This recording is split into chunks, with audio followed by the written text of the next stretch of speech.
رب العالمین والعاقبۃ للمتقین والصلاة والسلام علی سید الانبیاء والمرسلین محمد وآلہ واصحابہ اجمعین وعلی کل من تبعهم بإحسان الى یوم الدین اما بعد فاعوذ باللہ من الشیطان الرجیم بسم اللہ الرحمن الرحیم یا ایہا الذین آمنوا کتب علیکم الصیام کما کتب علی الذین من قبلکم لعلکم تتقون وقال الله تبارك وتعالى في مقام آخر شهر رمضان الذي أنزل فيه القرآن هدى للناس وبينات من الهدى والفرقان قال النبي صلى الله عليه وسلم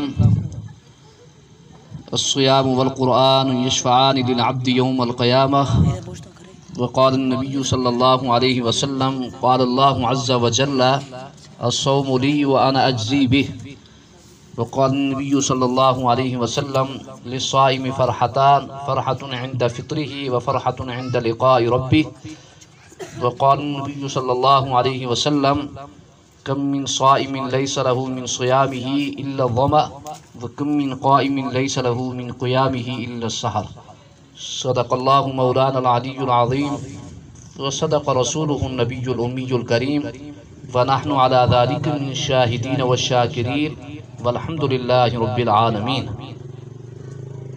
بزرگان محترم اور معزز سامعین اور میری پردہ نشین اور پاک دامن مائیں بہنیں اور بیٹیاں، اللہ تعالیٰ کا لاکھ لاکھ شکر اور کروڑہ احسان ہے کہ اللہ تعالیٰ نے ہمیں کچھ دیر کے لیے اپنے مبارک مقدس اور پاکیزہ دین کی گفتگو سننے کے لیے آنے کی توفیق نصیب فرمائی۔ نبی کریم سرور دو عالم صلی اللہ علیہ وسلم کا ارشاد مبارک ہے، فرمایا کہ جس مقام پہ دین کی گفتگو ہوتی ہے، اللہ اور اللہ کے محبوب صلی اللہ علیہ وسلم کی بات ہوتی ہے، تو اللہ تعالیٰ کی رحمت کے فرشتے اس مجلس کو گھیر لیتے ہیں۔ اللہ تعالیٰ کی رحمت اس مجلس کو ڈھانپ لیتی ہے۔ اللہ تعالیٰ ان کے اوپر خاص قسم کا سکون نازل فرماتے، اطمینان نازل فرماتے، اور اللہ تعالیٰ اپنے ان خوش قسمت بندوں کا ذکر خوش ہو کر فرشتوں کے سامنے فرماتے کہ یہ میرے بندے جو اپنی ساری مصروفیات کو چھوڑ کر میری بات سننے کے لیے یہاں آئے، میرے محبوب کی بات سننے کے لیے یہاں جمع ہوئے۔ مجھے اور آپ کو یہاں نظر نہیں آ رہے فرشتے، لیکن اللہ کے محبوب صلی اللہ علیہ وسلم کا سچا ارشاد ہے کہ اس مجلس میں الحمدللہ بے شمار فرشتے بیٹھے ہوئے، جنہوں نے اللہ تعالیٰ کی طرف سے اس پوری مجلس کے گرد گھیرا ڈالا ہو۔ ہاں، اس وقت گویا ہم ایک حصار میں ہیں، اللہ کی رحمت میں ہیں۔ ہمارے بزرگ تھے انڈیا میں، حضرت جی مولانا محمد یوسف کاندھلوی رحمہ اللہ، تبلیغی جماعت کے بانی تھے نا، مولانا محمد الیاس صاحب رحمہ اللہ، ان کے بیٹے تھے۔ وہ فرمایا کرتے تھے کہ دینی اجتماعات جو ہیں یہ خیر کی منڈیاں ہوتی ہیں۔ ہاں، یہ خیر کی نیکی کی منڈیاں ہوتی ہیں، منڈیوں میں سودا سستا ملتا ہے۔ تو فرمایا کہ جہاں دینی اجتماع ہو، کوئی دین کی مجلس ہو، تو وہاں اللہ کی رحمت خوب بڑھتی ہے، اللہ کی رحمت خوب تقسیم ہوتی ہے، اور بڑی آسانی کے ساتھ تھوڑی دیر میں تھوڑی سی قربانی کے بدلے میں انسان کو بہت بڑی بھلائی نصیب ہوتی ہے۔ منڈی میں جا کے سودا سستا ملتا ہے نا، ہاں جی، بازار میں لیں تو چیز مہنگی ملے گی۔ فروٹ پہ گاڑی پہ آپ جائیں، ریڑھی پہ جا کے آپ فروٹ خریدتے ہیں، ہاں سبزی خریدتے ہیں، تو یہاں آپ کو جو چیز 50 میں ملے گی وہ منڈی میں 20 روپے میں ملتی ہے۔ ہاں، وہاں چیز سستی ملتی ہے۔ فرمایا کہ ان اجتماعات میں، دینی مجالس کے اندر، یہ اللہ تعالیٰ کی رحمت ہے، بڑی آسانی سے اور زیادہ زیادہ مقدار میں مل جاتی ہے، اور آپ حضرات خوش قسمت ہیں۔ اللہ تعالیٰ اپنے گھر میں آنے کی توفیق اس شخص کو دیتے ہیں جس کو اللہ تعالیٰ محبت کی نگاہ سے دیکھتے ہیں۔ ہاں، اللہ تعالیٰ جس سے محبت فرماتے ہیں، جس کو اپنے رحمت اور کرم کی نگاہ سے دیکھتے ہیں، اس کو اپنے در پہ آنے کی توفیق نصیب فرما دے۔ تو میں ساتھیوں سے ایسے موقع پر کہا کرتا ہوں کہ آپ حضرات آئے نہیں ہیں، ہم آئے نہیں ہیں بلکہ ہم لائے گئے، ہمیں اللہ کی رحمت کھینچ کے لائی ہے۔ صحیح حدیث میں ہے من سلک طریقا یلتمس فیہ علما سہل اللہ بہ طریقا الی الجنہ، فرمایا کہ علم دین حاصل کرنے کے لیے کوئی بھی مسلمان کوئی راستہ اختیار کرتا ہے، اللہ تعالیٰ اس کی برکت سے اس کے لیے جنت کا راستہ آسان فرما دے۔ یہاں آپ اس وقت آئے ہیں دین کی بات کو سیکھنے کے لیے، یہ بھی علم حاصل کرنے کا ایک طریقہ ہے۔ ہاں جو مدرسوں کے اندر بچے قرآن مجید پڑھتے ہیں، دینی کتابیں پڑھتے ہیں، دین کا علم حاصل کرتے ہیں، تو یہ جو دینی اجتماعات ہیں، دینی مجلسوں میں انسان جاتا ہے، یہ بھی گویا آپ علم حاصل کر رہے ہیں، تو یہ بشارت آپ کے لیے بھی ہے، یہ خوشخبری، اس کی برکت سے اللہ تعالیٰ آپ کے لیے جنت کا راستہ آسان فرما۔ آپ نے ایک قربانی دی ہے، اس لیے کہ ہم اس وقت جس دور سے گزر رہے ہیں یہ مشینی دور ہے، اس دور کے اندر کسی کو سر کھجانے کی فرصت نہیں ہے، ہر بندہ اپنی جگہ مصروف ہے۔ جس آدمی سے آپ پوچھیں ہر بندے کی مصروفیات اتنی ہے کہ کسی کو کہیں قریبی کہیں جانے کے لیے بھی توفیق نہیں ہے، ہاں بڑی مشکل سے انسان خوشی اور غمی میں جا کے شریک ہوتا ہے، مصروفیات اتنی ہیں۔ تو ایسے فتنوں کے دور میں اور ایسے مشینی دور میں جس میں سر کھجانے کی فرصت نہیں کسی کو، تو ان حالات کے اندر آپ کا ساری مصروفیات کو چھوڑ کر اللہ کے گھر میں آنا، یہ اللہ کا بہت بڑا انعام ہے آپ کو۔ تو انشاءاللہ جیسے مولانا نے اعلان میں فرمایا کہ ایک مختصر سی مجلس ہے، 8 بجے انشاءاللہ بات ختم ہو جائے گی ہماری، کوشش کریں گے کہ 8 سے بھی 2-4 منٹ پہلے، تاکہ دوسرے مسجد کے ساتھی بھی پہنچ جائیں۔ تو رمضان المبارک کا مہینہ ہمارے سروں پہ سایہ فکن ہے، اور آج 19 شعبان کی الحمدللہ رات شروع ہو گئی ہے، یعنی باقی بس سیدھا حساب تقریباً 9-10 دن ہی رہ گئے۔ صحابہ اکرام فرماتے ہیں کہ جب رجب کا چاند نظر آتا تھا، یعنی رمضان مبارک سے 2 مہینے پہلے جب رجب کا چاند نظر آتا تو اللہ کے محبوب صلی اللہ علیہ وسلم ایک دعا بڑے اہتمام سے شروع فرما دیتے، اور ہمیں بھی فرماتے کہ اس دعا کا خوب اہتمام کرو۔ اللہم بارک لنا فی رجب و شعبان و بلغنا رمضان، اے اللہ ہمارے لیے رجب اور شعبان کے مہینے میں برکت عطا فرما، اور ہمیں صحیح سلامت رمضان مبارک تک پہنچا دیجیے۔ یعنی اندازہ لگائیں کہ 2 مہینے پہلے اللہ کے محبوب صلی اللہ علیہ وسلم رمضان کا شوق ظاہر فرما رہے ہیں، رمضان مبارک کا شوق ظاہر فرما رہے ہیں، اور دعا فرما رہے ہیں کہ اللہ میں صحیح سلامت رمضان تک پہنچا۔ اس لیے کہ جب تک دنیا کا نظام چل رہا ہے، کائنات کا نظام چل رہا ہے، اس وقت تک رمضان کا آنا تو یقینی ہے، رمضان تو ہر سال آئے گا، لیکن ہمارا ہونا یقینی نہیں۔ رمضان تو اگلے سال بھی آئے گا، اس سے اگلے سال بھی آئے گا، جب تک کہ قیامت نہیں قائم ہو جائے گی، یہ دنیا رات اور دن کا نظام چل رہا ہے تو رمضان کا مہینہ آئے گا اپنے وقت پر، لیکن ہمارا ہونا یقینی نہیں ہے۔ ہاں ہم پتہ نہیں ہوں گے یا نہیں ہوں گے، اس لیے اللہ کے محبوب صلی اللہ علیہ وسلم سے یہ دعا مانگی جا رہی ہے، اللہ تعالیٰ سے اللہ کے محبوب یہ دعا مانگ رہے ہیں کہ یا اللہ ہمیں صحیح سلامت رمضان مبارک تک پہنچا دیجیے۔ ایک بہت بڑے تابعی گزرے ہیں حضرت ابو الفضل رحمہ اللہ، وہ فرمایا کرتے تھے کہ ہمارے دور میں لوگ رمضان مبارک کا اتنا شوق رکھتے تھے، اس قدر انتظار ہوتا تھا کہ 6 ماہ پہلے رمضان کی آمد سے پہلے رمضان مبارک کی دعا شروع ہو جاتی تھی، یا اللہ ہمیں رمضان مبارک نصیب فرما، یا اللہ ہمیں زندگی میں رمضان کی ایک اور بہار نصیب فرما۔ 6 مہینے پہلے رمضان مبارک کی دعا شروع فرما دے، اور جب رمضان مبارک کا مہینہ نصیب ہو جاتا تو اس کے بعد اگلے 6 ماہ تک پھر اس عظیم نعمت کا شکر ادا کرتے رہتے تھے کہ یا اللہ آپ کا لاکھ لاکھ شکر کروڑ احسان ہے کہ آپ نے زندگی میں ہمیں ایک اور رمضان نصیب فرما دی۔ یعنی ان کا پورا سال رمضان کے گرد گھومتا تھا، 6 مہینے رمضان کی آمد کی دعا اور 6 مہینے پھر اس عظیم نعمت کا شکریہ۔ یہ تھا رمضان کا شوق لوگوں کے اندر، اور رمضان کا ایک احترام ہوتا تھا۔ ہاں رمضان کا ایک احترام، ہمارے یہاں سعادت آباد میں ہمارے بزرگ تھے حضرت مولانا عبدالغفور صاحب رحمہ اللہ مدرسہ عیدگاہ والے، ایک بات سنایا کرتے تھے، فرمایا کہ پہلے ہمارے مسلمانوں کے معاشرے میں رمضان کا اتنا احترام ہوتا تھا کہ اگر کوئی روزہ نہ رکھتا تو وہ چھپتا پھرتا تھا لوگوں سے، کسی کے سامنے کھانے کی جرات نہیں کر سکتا، کہ رمضان کے اندر دن میں کسی کے سامنے کوئی چیز کھا پی لے اس کی جرات نہیں کر سکتا۔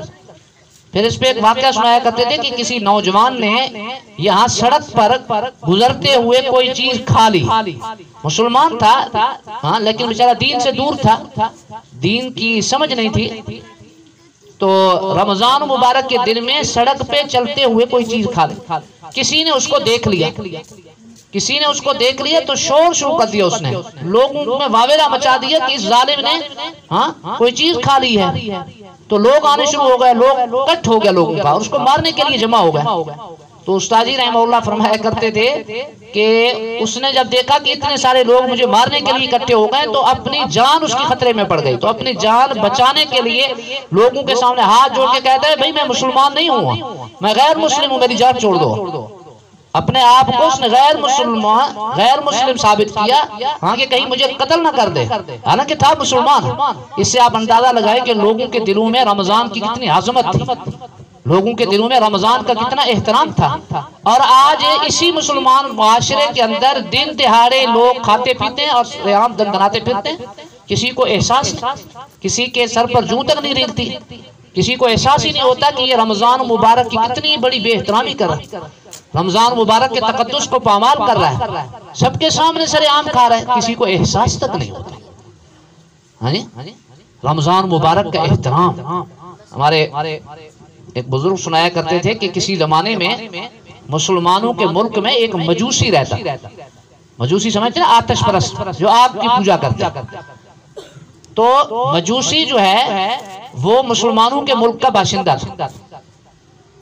اس کے نوجوان بیٹے نے ایک دفعہ کوئی چیز کھا لی اور کوئی چیز کھاتے ہوئے گھر میں داخل ہوا. جب اس کے باپ نے اس کو دیکھا تو اس کو بہت سخت سست کہا, بہت برا بھلا کہا, اور کہا کہ تمہیں حیا نہیں آتی, تمہیں شرم نہیں آتی, تمہیں پتہ نہیں ہے کہ یہ ہمارے جو پڑوسی ہیں مسلمان بھائی, یہ ان کا احترام کا مہینہ ہے, یہ بہت بڑا مبارک مہینہ ہے ان کے نزدیک. یہ اس مبارک مہینے کے احترام میں اپنے اللہ کے حکم کی تعمیل میں صبح سے لے کر شام تک خود کو بھوکا اور پیاسا رکھتے ہیں, اور تم سب کے سامنے کھاتے ہوئے آئے ہو. ہاں غیر مسلم تھا, مجوسی تھا, لیکن اپنے بیٹے کو اس نے ڈانٹ پلائی, بہت برا بھلا کہا.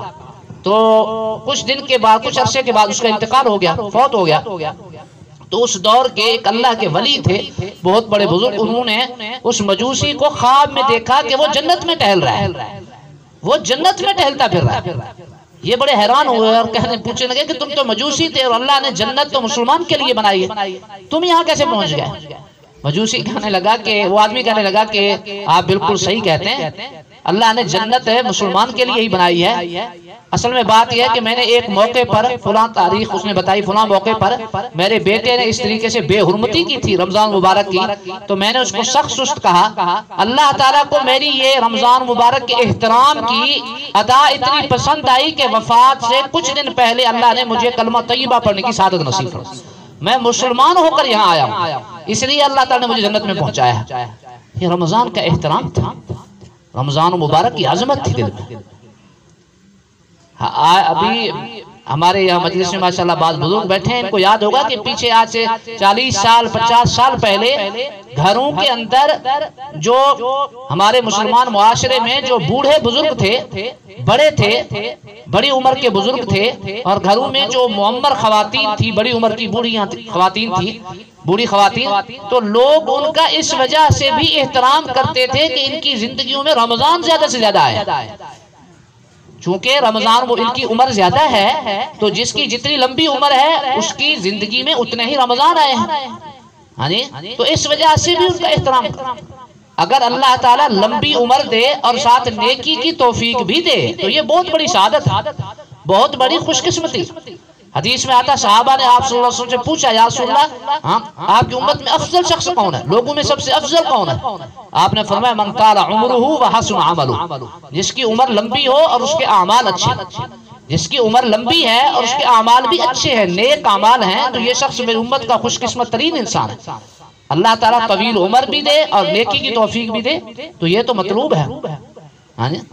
میرے ابا جی دامت برکاتہم ایک دفعہ مجھے آج سے تقریباً کوئی 2-3 سال پہلے تنہائی میں مجھے فرمانے لگے کہ بیٹا میں نے حساب لگایا ہے, الحمدللہ 50 سال مجھے مکمل ہو گئے ہیں مسلسل رمضان مبارک کے روزے رکھتے ہوئے.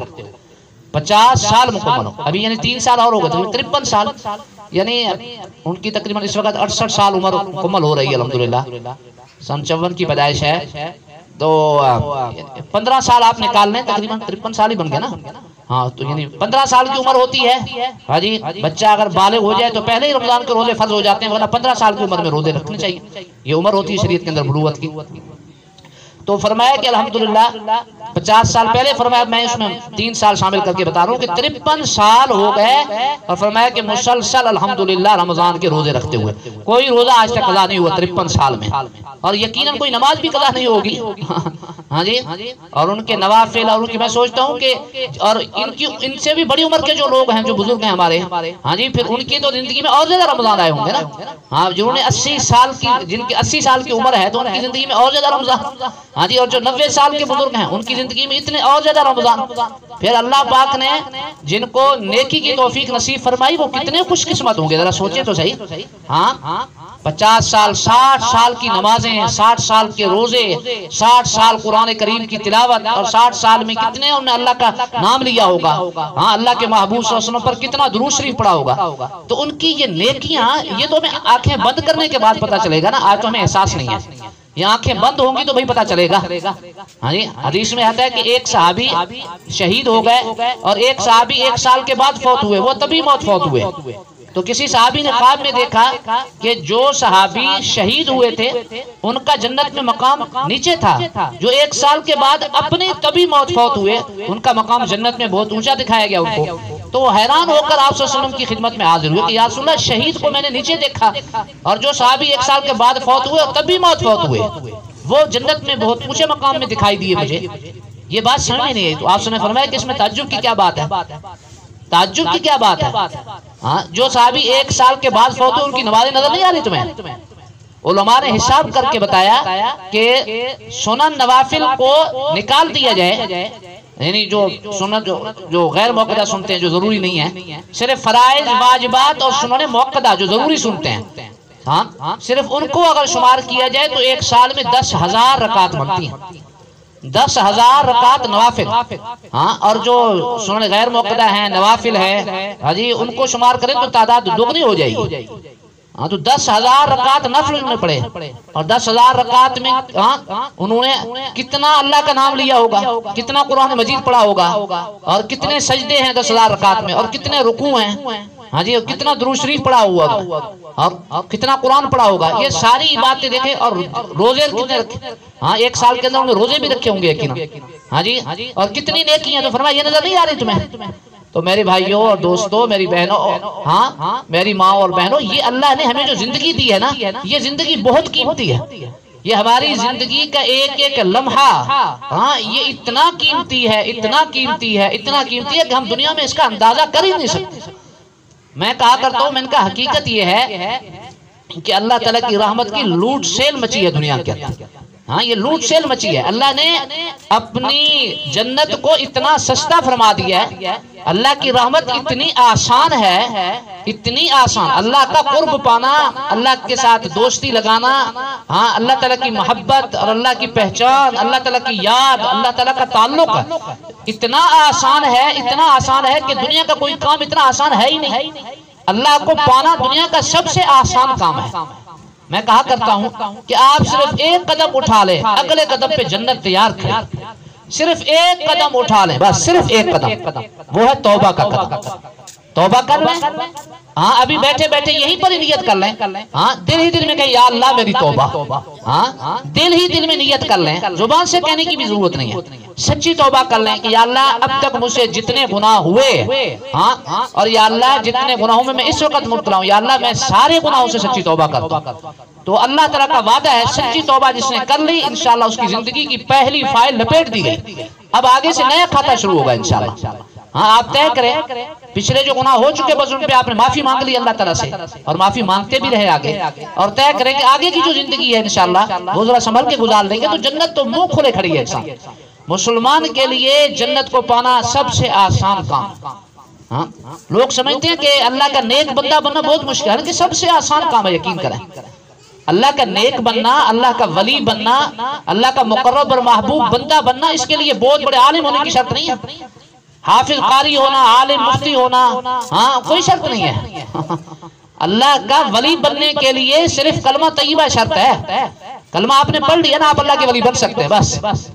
یہ ذہن میں رکھیں، جس نے کلمہ طیبہ پڑھ لیا تو بس اس کو پاسپورٹ مل گیا ہے، جنت کا ویزا اس کو مل چکا ہے۔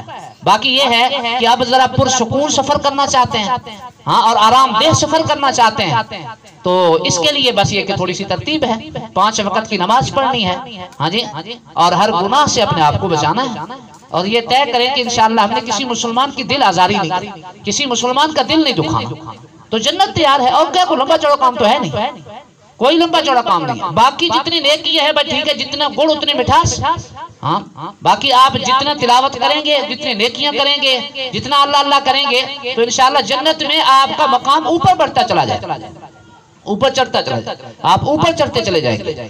باقی ہاں اگر زیادہ نیکیوں کی توفیق نہ ہو، صرف آپ کلمہ طیبہ پڑھنے کے بعد مسلمان تو الحمدللہ ہم ہیں، کلمہ طیبہ تو ہمارے سینے میں موجود ہے، 5 وقت کی نماز پڑھیں اور خود کو اللہ کی نافرمانی سے بچائیں، بس کہ ہم نے گناہ نہیں کرنا۔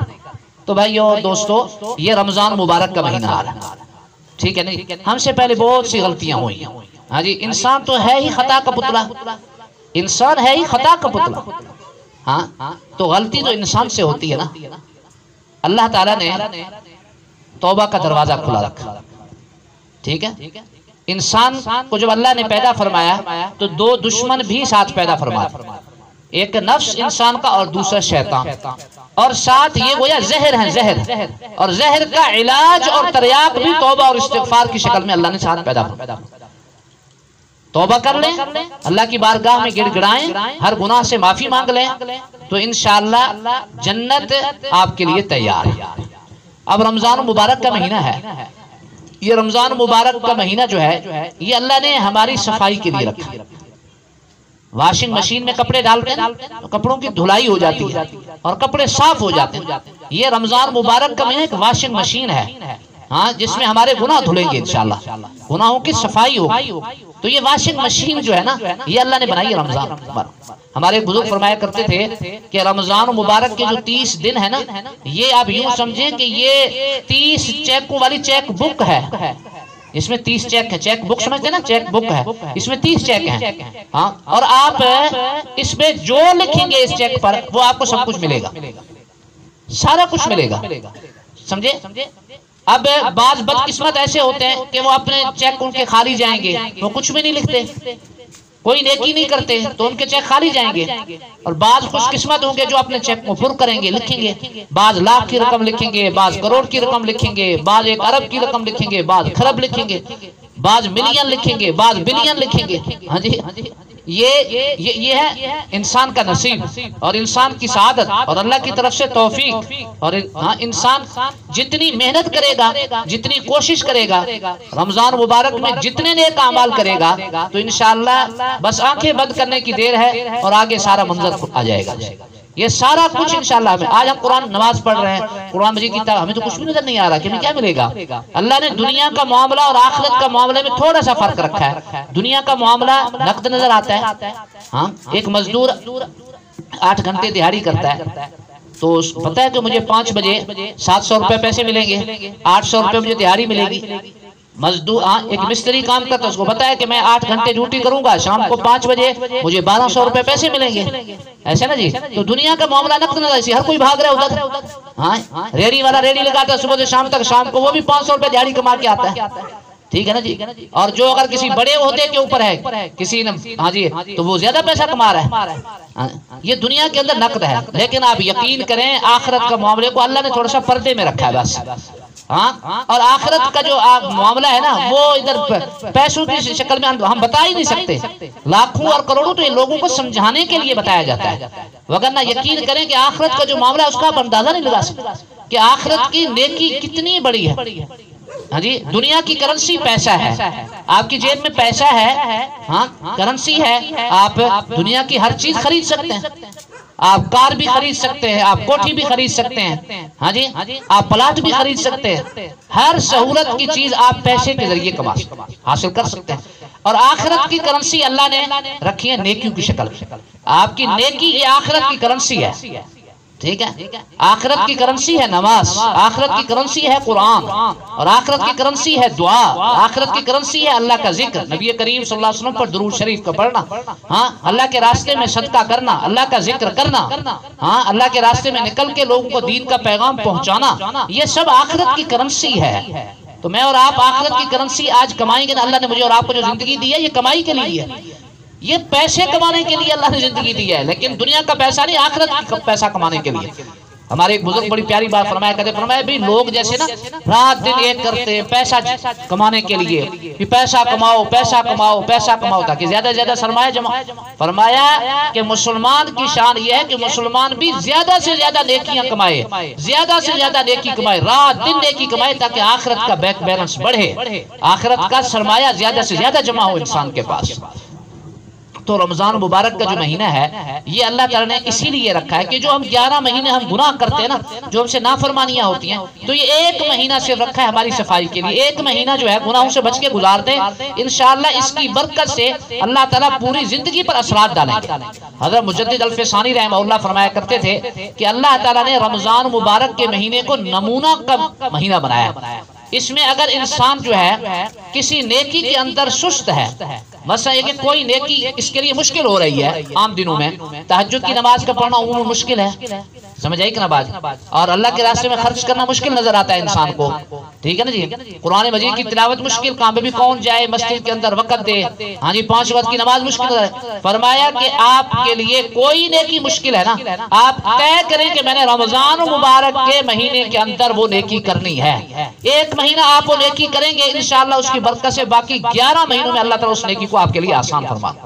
اسی لیے فرمایا ہم نے زندگی بھر کا تجربہ کیا کہ اگر کوئی مسلمان کسی گناہ میں مبتلا ہے، کسی گناہ میں مبتلا ہے اور اس گناہ سے بچنا اس کے لیے مشکل ہو رہا ہے، فرمایا رمضان مبارک کے مہینے میں ایک مہینے میں صرف طے کرے میں نے یہ گناہ نہیں کرنا، اس کی برکت سے اللہ ہمیشہ کے لیے اس گناہ سے چھٹکارا عطا فرماتا، اس گناہ سے آپ کو نجات مل جائے گی ہمیشہ۔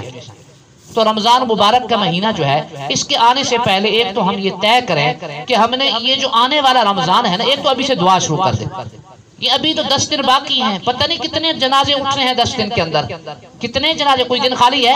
ہاں جی آپ دیکھ رہے ہیں آئے دن کوئی نہ کوئی ہمارے کانوں میں کوئی نہ کوئی اعلان ہم سنتے ہی رہتے ہیں نا، فلاں صاحب فوت ہو گئے، ہاں جی فلاں خاتون فوت ہو گئی، ہاں فلاں عزیز ہمارے فوت ہو گئے، اور فلاں ہمارے جاننے والے فوت ہو گئے۔ تو کتنے جو ہے ہمارے چاہنے والے، ہم سے ملنے والے، ہم سے محبت کرنے والے پچھلے رمضان میں موجود تھے، لیکن اس دفعہ ہماری آنکھوں کے سامنے نہیں ہے، وہ قبروں کے مہمان بن گئے۔ تو اس بات کا بھی پورا امکان ہے، پتہ نہیں ہمیں بھی اگلا رمضان نصیب ہوتا ہے، پتہ نہیں یہ رمضان بھی نصیب ہوتا ہے یا نہیں۔ اسی ایک تو ہم ابھی سے دعا شروع کرتے ہیں، جو دعا میں نے بتائی عربی کے الفاظ یاد نہ ہوں تو اپنے زبان میں دعا شروع کرتے ہیں کہ یا اللہ ہمیں صحیح سلامت رمضان مبارک تک پہنچا دیں، اے اللہ ہمیں رمضان مبارک نصیب فرما دیجیے، اور اے اللہ ہمیں رمضان مبارک اپنی رضا کے مطابق گزارنے کی توفیق نصیب فرما۔ یہ دعا ابھی سے شروع کر دیں، ہاں اللہ جیسے اللہ کی چاہت ہے، جیسے اللہ کی خوشی ہے، جس طرح یا اللہ ہمیں رمضان گزارنے کی توفیق دے۔ تو رمضان مبارک سے پہلے ایک تو ہم دعا شروع کر دیں، دوسرا ہم یہ طے کریں کہ رمضان مبارک کے مہینے میں ہم نے اللہ کی کوئی نافرمانی نہیں کرنی۔ ہمارے نا ایک بزرگ تھے کراچی میں، ڈاکٹر عبداللہ عارفی صاحب رحمہ اللہ، ڈاکٹر تھے لیکن اللہ والوں کے صحبت یافتہ تھے، بڑے بڑے بزرگوں کی انہیں صحبت اٹھائی، ان کی خدمت میں رہے، ہاں جی بہت بڑے اللہ کے ولی تھے۔ وہ رمضان مبارک کے آنے سے کچھ دن پہلے اپنے چاہنے والے اور ملنے والے جو ان کے متعلقین تھے، ان کے مریدین، ان سے ایک عجیب بات فرمایا کرتے تھے، بھائی میں آپ کے سامنے وہ بات کروں گا جو کوئی اور عالم نہیں کرے گا، میں آپ کے سامنے ایک ایسی بات کروں گا کوئی اور عالم نہیں کرے گا، وہ بات میں آپ کے سامنے کرتا ہوں۔ اور کیا فرمایا کرتے تھے، بھائی ایک مہینے کے لیے صرف اپنے نفس پہ قابو پاؤ، آپ اپنے نفس کو بہلائے، فرمایا کرتے تھے اپنے نفس کو بہلا پھسلا کے ہاں اس کو اس پہ آمادہ کرو اور طے کرو کہ ایک مہینہ صرف رمضان کا جو مہینہ ہے نا اس میں گناہ نہیں کرنا، اس کے بعد جو تمہاری مرضی بے شک کرنا اللہ معاف کرے گا انشاءاللہ۔ فرمایا یہ لوگوں کی تسلی کے لیے، ہاں اللہ کی رحمت بہت بڑی، فرمایا بھی رمضان کے ایک مہینے میں طے کرو کہ میں نے اللہ کی نافرمانی نہیں کرنی۔ ہاں فرمایا کہ میرے زندگی بھر کا تجربہ ہے، جو رمضان کے مہینے میں گناہ سے بچتا ہے اس کی برکت سے اللہ تعالیٰ اس کو ہمیشہ کے لیے اپنا ولی بنا لے، اللہ اپنا محبوب بنا لیتا ہے۔ اس لیے کہ رمضان مبارک میں عجیب تاثیر ہے، یہ رمضان جو ہے پوری زندگی پہ اثر انداز ہوتا ہے۔ جس کا رمضان اچھا گزر گیا تو یقین کریں اس کا پورا سال اچھا گزرے، پوری زندگی پر اس کے رفت. اس لیے فرمایا کہ جس کی زندگی دیکھنی ہو نا اس کا رمضان دیکھیں، اس کا رمضان کیسے گزرتا ہے. جس کا رمضان مبارک کا مہینہ اچھا گزر رہا ہے آپ سمجھ جائیں کہ انشاءاللہ اللہ تعالیٰ اس کی پوری زندگی اپنے فرمان کے مطابق گزار توفیق دے. تو ہم طے کریں کہ ہم نے رمضان میں کوئی گناہ نہیں کرنا. مثلا ایک تو ہم یہ طے کریں کہ رمضان مبارک میں اپنی زبان پہ ہم نے تالا لگا، اپنی زبان کی ہم نے حفاظت کرنی. خاص کر خواتین بیٹھی ہیں پردے میں ان سے خاص درخواست کروں گا کہ طے کریں کہ ہم نے رمضان کے اندر زبان سے کوئی غلط جملہ نہیں بولنا، کسی کی غیبت نہیں کرنی، ہاں کسی کا گلہ نہیں کرنا، شکوہ نہیں کرنا، ہاں اور بچوں کو کوئی بددعا نہیں دینی، ہاں زبان سے کوئی گالی نہیں نکالنی، ہاں کس زبان کی مکمل حفاظت کرنی ہے. حضرت عبداللہ بن عباس رضی اللہ تعالیٰ عنہما نبی کریم صلی اللہ علیہ وسلم کے حقیقی چچا زاد بھائی تھے اور بہت بڑے عظیم صحابی تھے. عمر میں تو بہت چھوٹے تھے صحابہ سے، لیکن اللہ نے ان کو دین کا بہت بڑا مقام عطا، بہت بڑی سمجھ عطا فرمائی. قرآن مجید کے سب سے بڑے ماہر شمار ہوتے تھے صحابہ کے. اللہ کے محبوب صلی اللہ علیہ وسلم نے ایک موقع پر ان کو سینے سے لگا کے دعا دی، اے اللہ اللہم فقہہ فی الدین وعلمہ التأویل، اے اللہ اس کو دین کی سمجھ نصیب فرما اس بچے کو اور قرآن مجید کی تفسیر کا علم عطا فرما. تو اللہ کے محبوب صلی اللہ علیہ وسلم کی دعا ایسی قبول ہوئی کہ بڑے بڑے صحابہ کم سن ہونے کے باوجود ہاں ان کی خدمت میں حاضر ہو کے ان سے قرآن مجید کی آیات کا مطلب پوچھا کرتے ہیں. اللہ کے محبوب صلی اللہ علیہ وسلم کی ایسی دعا. وہ صحابہ کا تعارف کرتے ہوئے فرماتے ہیں کہ اللہ کے محبوب صلی اللہ علیہ وسلم کے صحابہ اگر ایک جگہ پر بیٹھے ہوتے تو باہر سے آدمی آنے والا ناواقف آدمی جب آتا ان کو دیکھ کے یہ سمجھتا کہ یہ سارے گنگے بیٹھے ہوئے، یہ سارے بے زبان گنگے بیٹھے ہوئے. حالانکہ فرماتے ہیں کہ ان کے اندر بڑے بڑے قادر الکلام لوگ موجود تھے، ہاں بڑے بڑے خطیب، بڑے بڑے ادیب اور بہت بڑے بڑے شاعر میں موجود تھے. اگر وہ چاہتے تو ایک مجلس کے اندر بڑے بڑے قصیدے پڑھ لیتے تھے. اگر وہ بولنے پہ آتے تو ان کے گفتگو کے اندر ان کا کوئی ثانی نہیں ہوتا تھا، ان کا کوئی مقابلہ نہیں کر سکتا تھا. لیکن فرماتے ہیں کہ اللہ کے خوف نے ان کی زبانوں پہ تالے لگا، اللہ کے خوف نے ان کی زبانوں پہ تالے لگا. یہ صحابہ اکرام کا مقام تھا. اس لیے اللہ کے محبوب صلی اللہ علیہ وسلم نے ارشاد فرمایا کہ من کان یؤمن باللہ والیوم الآخر فلیقل خیرا او لیصمت.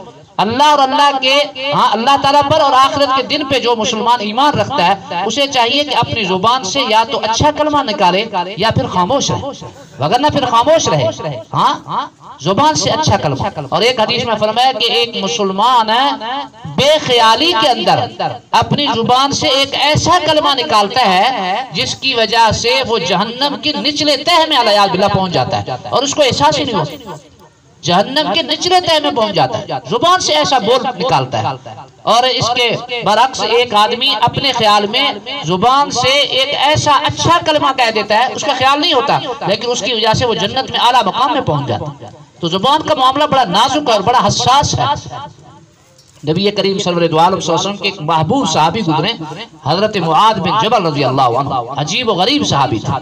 اللہ کے محبوب صلی اللہ علیہ وسلم ایک مقام پر ایک موقع پر ان کے کندھے پہ ہاتھ رکھ کے قسم کھا کے ارشاد فرمایا واللہ انی لاحبک یا معاذ. سبحان اے معاذ اللہ کی قسم مجھے تم سے محبت ہے. سبحان اللہ کے محبوب صلی اللہ علیہ وسلم دونوں جہانوں کے سردار ہیں اور اپنے امتی سے قسم کھا کے محبت کا اظہار فرماتے. کتنے خوش قسمت ہیں.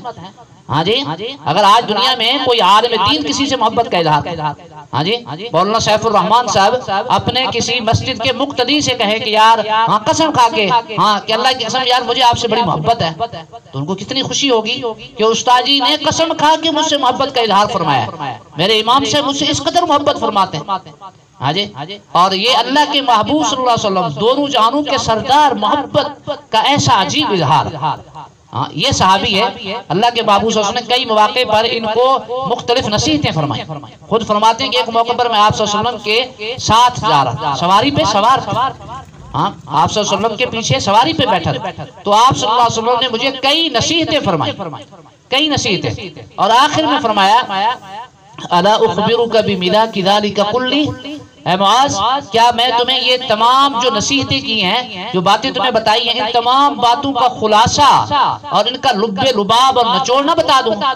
قلت بلا یا رسول اللہ، میں نے عرض کیا یا رسول اللہ ضرور ارشاد فرمائیے، ہاں ضرور بتائیے۔ تو فاخذ بلسانی، آپ صلی اللہ علیہ وسلم نے اپنی زبان مبارک کو یوں پکڑا، زبان مبارک نکالی اور اس کو یوں پکڑا اور فرمایا کف علیک ھذا، اس زبان پہ قابو پاؤ، اس زبان پہ تالا لگاؤ، ہاں اگر اس زبان پہ تم نے قابو پا لیا تو یہ ساری نصیحتوں پر عمل آسان ہو۔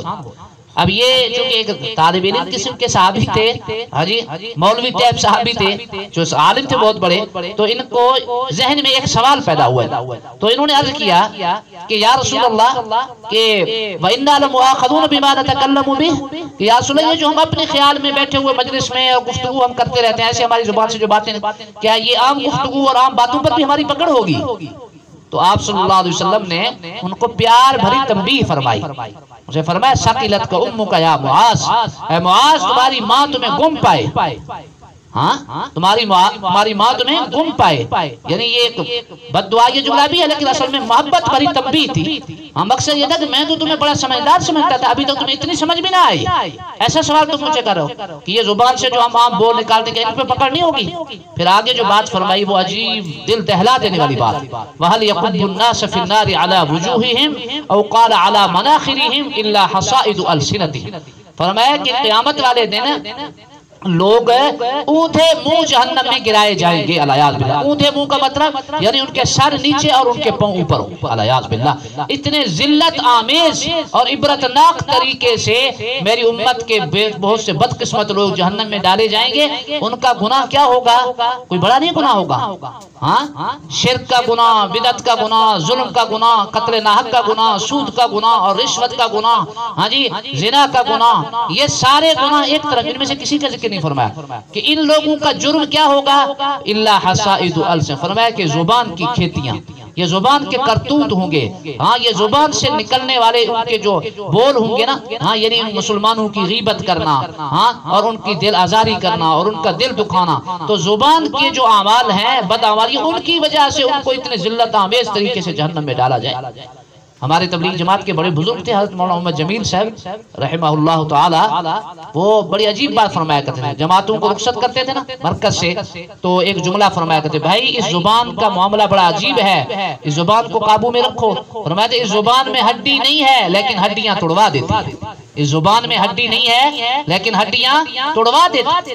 میں تو کہا کرتا ہوں کہ ہاں آخرت میں کیا توڑوائے گی؟ دنیا میں توڑوا دیتی ہے، آخرت میں جو توڑوائے گی دنیا میں ہی توڑوا رہی ہے زبان۔ آپ دیکھیں اکثر جو لڑائی ہے، ہاں یہ جو دنگا اور فساد برپا ہے، آپ غور کریں تو اکثر اسی وجہ سے نا، یہ زبان کے کرتوت ہیں۔ اگر انسان برداشت کر لے، صبر سے کام لے، ہاں نرمی کرے، زبان کو قابو میں رکھے تو کوئی جھگڑا ہی نہیں ہے، کوئی لڑائی نہیں۔ اگر ایک آدمی جھگڑا آپ کہنے بھی ٹھیک ہے ٹھیک ہے میں نے اللہ کے لیے آپ کو معاف کر دیا، آپ صبر کر لے تو کوئی لڑائی نہیں، لڑائی ساری اسی وجہ سے ہوتی۔ تو ہم یہ طے کریں کہ اپنے زبان کے معاملے میں احتیاط کریں۔ حدیث میں آتا ہے نبی کریم سرور دو عالم صلی اللہ علیہ وسلم کی خدمت میں ایک صحابی حاضر ہوئے اور عرض کیا یا رسول اللہ یہ دو خواتین ہیں، دو عورتیں ہیں، کچھ دیر پہلے آپس میں بیٹھ کے باتیں کر رہی تھی کافی دیر سے، اور اب یہ ہے کہ ان کو ایک شدید تکلیف شروع ہو گئی اور ایسی شدید تکلیف کہ ان کی جان خطرے میں پڑ گئی۔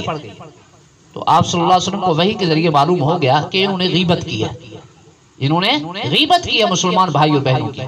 تو آپ صلی اللہ علیہ وسلم نے ان دونوں خواتین کو بلایا اور دو پیالے منگوا لی، ایک خاتون کے سامنے ایک پیالہ رکھا اور فرمایا کہ بی بی اس کے اندر ذرا کہہ کرو، الٹی کرو اس میں۔